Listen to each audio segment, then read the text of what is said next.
ما توی من روزی 9 سپتامبر برگزار کردیم. یک هفته زندگی کردم در آنجا. همین خیلی مرا گناهکار کرد که این خودش دختر نبود.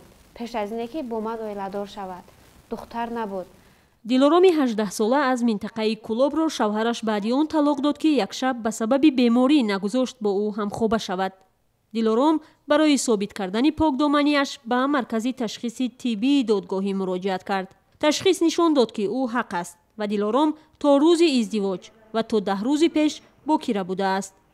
میل بازگشت به خانه شوهر را ندارد و می‌خواهد از طریق دادگاه پاکدامنیش را به همه ثابت کند.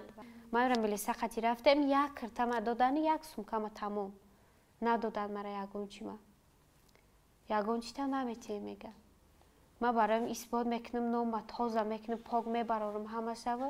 هر سال دهها نوروز در تاجیکستان به سرنوشت دلارام گرفتار میشوند و برای اثبات بیگناهی به مرکزهای تشخیص طبی دادگاهی مراجعت میکنند.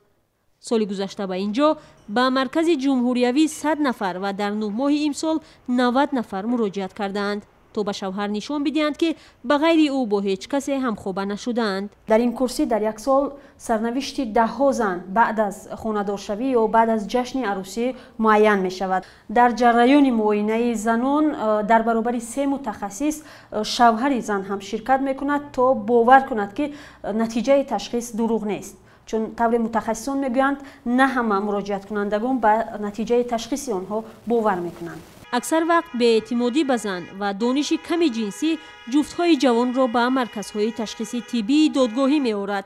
بعضی از جوانان که تا زمان ازدواج با کسی همخوابه نشدند به خلاصه طبیبان هم باور نمی‌کردند و می‌گفتند که همسرشان بی عفت است. هستن حالتایی که تو حتی ما نشان میتیم همون شوهر همون دخترمون نشان میتیم که مرحمت بیا اینا این پرده بکارتی اینا دریشایی که میبینی همش نشان میتیم که به جا خونمزدور هستن دریشا نه هستن حالتایی که انا باوری حاصل نمیکنن. در تاجیکستان باکره بودن زن تا زمان ازدواج حتمی است. نودختر نامیدن عروس بعد ازدواج اسنادی بزرگ به نام خانواده است و گاه با خودکشی دختر و یا راندن او از خانه والدین می انجامد. طبیبان میگویند سالهای اخیر پسران هرچی بیشتر با بهانه باکره نبودن از همسر جدا میشوند، هرچند دلیل اصلیشان ازدواج مجبوری و نبودن مهر و محبت است. یک نمونه تا به مرگ کشیدن بحث بکارت در ناحیه واسع بود که آنجا یک عروسی 18 ساله به دلیل نودختر خواندنش از طرف شوهر سیرکا خورد و خود را کشت.